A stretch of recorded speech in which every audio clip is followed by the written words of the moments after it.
नमस्कार माझ्या सर्वांना, मी शिवानी. गावाकडच्या स्वादमध्ये आपलं खूप खूप मनापासून स्वागत आहे. तर आज मी तुमच्यासोबत शेअर करत आहे मस्तपैकी अशी चमचमीत झणझणीत असलेली शेंगदाण्याची भाजीची रेसिपी. कधी कधी काय होते, आपल्या घरी भाजीचं वगैरे नसते किंवा खूप जास्त महाग झालेलं असते. आता उन्हाळ्यामध्ये भाजीचं जे भाव आहे ना, तो खूप जास्त वाढलेला आहे. तर घरी भाजीचं किंवा नसलं किंवा महागात असलं तर काहीतरी बनवायचं भाजी. तर ही शेंगदाण्याची भाजी तुम्ही कधी पण बनवून बघा, खूप मस्त वाटते खायला आणि बनवणंसुद्धा सोपी आहे. चला तर सुरू करूया आजची रेसिपी. त्यासाठी काय करायचं आहे, 1 कप शेंगदाणे घ्यायचे. तुम्हाला जेवढ्या प्रमाणामध्ये भाजी बनवायची असेल ना, तितक्या प्रमाणात शेंगदाण्याची क्वांटिटी वाढवायची.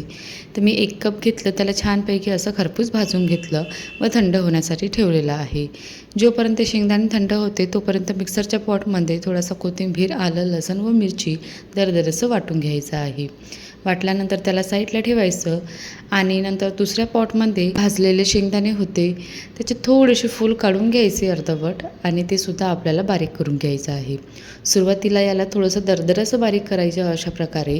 नंतर आपल्याला यामध्ये सपोज तुमच्याकडे ओलं खोबरं असेल ना, ते टाकायचं. त्याच्याने खूप छान टेस्ट येते, पण ओलं खोबरं होतं नाही म्हणून मी हे फक्त डेसिकेटेड कोकोनट होतं थोडं ते टाकलेलं आहे.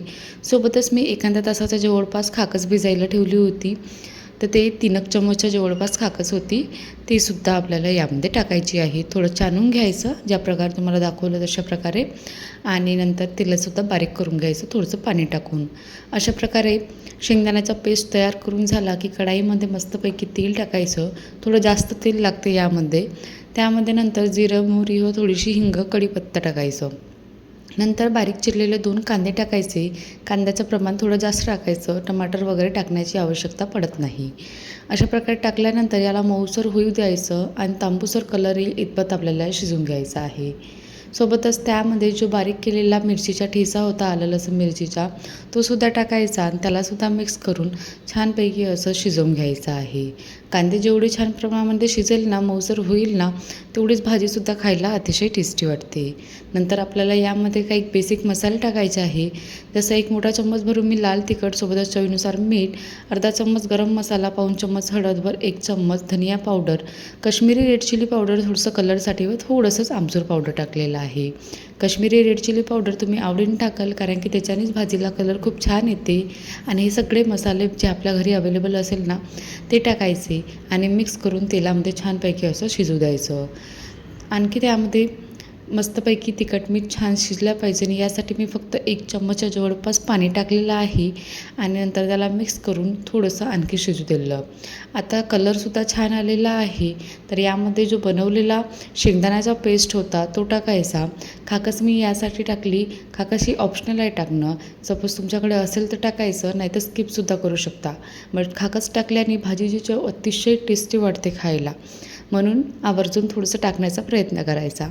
आता मी यामध्ये शेंगदाण्याचं पेस्ट टाकल्यानंतर याला थोडंसं तेलामध्ये होऊ देत आहे. त्यासाठी बुडाला लागला नाही पाहिजे म्हणून अगदी थोडंसं पाणी टाकलं व मिक्स करून याला झाकून 1 किंवा 2 मिनटं शिजवून घ्यायचं आहे. आता बघू शकता, अगोदरपेक्षा हलकंसं तेल सुटलेलं आहे. आता यामध्ये जे उरलेलं पाणी होतं ना, ते टाकायचं. तुम्हाला जितक्या प्रमाणामध्ये पातळसर बनवायची असेल किंवा दाटसर ठेवायची असेल ना, तेवढं पाणी टाकायचं यामध्ये आणि मीडियम फ्लेमवर मस्तपैकी अशा उकड्या काढून घ्यायच्या आहे. हिला जास्त वेळ तर लागत नाही शिजायला, बट आपल्याला घट्ट किंवा पातळसर आवडत असेल ना, त्याच्यावर डिपेंड आहे. आता ही थोडीशी माझ्यासाठी पातळ असल्यासारखीच आहे, तर हिला मी दाटसर होण्यासाठी आणखी थोडा वेळ शिजू देत आहे. त्याआधी अगोदर यामध्ये कस्तुरी मेथी टाकली थोडीशी व सोबतच कोथिंबीर टाकायचं आणि याला आणखी थोडंसं झाकून शिजवून घ्यायचं आहे. आणि त्यानंतर थोडासा कलरसुद्धा चेंज होते. आता बघू शकता, मी याला आणखी थोडंसं शिजू दिलं तर कलरसुद्धा छान आलेला आहे आणि दाटसरसुद्धा आलेला आहे. तर आता गॅस बंद करून घेतली मी व यावर कोथिंबीर टाकून याला झाकून ठेवून द्यायचं आहे. झाकून ठेवल्यानंतर भाजीला ना थोडंसं तेल सुटते व कलरसुद्धा छान येते. बट हलकंसंच तेल सुटलं होतं म्हणून मी यामध्ये काय केलं, थोडासा आणखी भाजी छान दिसण्यासाठी यावर तडका लावला. तडका म्हणजे काय करायचं, थोडंसं तेल गरम करायचं, त्यामध्ये थोडंसं जिरं व काश्मीरी रेड चिली पावडर टाकायचं अर्धा चम्मच आणि ते तेल ना आपल्याला डायरेक्ट भाजीमध्ये सोडून द्यायचं आहे. म्हणजे अतिशय टेस्टी दिसते, पाहायला सुंदर आणि खायलासुद्धा टेस्टी असते. तर अशा प्रकारे बघू शकता की ते छानपैकी कलरसुद्धा आलेला आहे आणि भाजी तर अतिशय टेस्टी झाली होती. तडका फक्त हा टाकणं ऑप्शनल आहे, पण भाजीला छान दिसण्यासाठी, म्हणजे घरच्यांनाही असं वाटायला नको की खूपच म्हणजे पांढरी पांढरी भाजी दिसत आहे बा, पाहूनच खायची इच्छा नाही होत बा. म्हणून त्यासाठी थोडासा तडका लावला ना तर अतिशय टेस्टी दिसते पाहायला आणि खायलासुद्धा मस्त वाटते. तर अशा प्रकारे ही शेंगदाण्याची भाजी तयार झालेली आहे. कशी वाटली तुम्हाला आजची ही रेसिपी? आवडली असेल तर बनवून बघाल आणि चॅनलला सबस्क्राईब करायला विसरू नका. अशाच रेसिपी बघत राहा, एन्जॉय करत राहा. चला तर टेक केअर, बाय.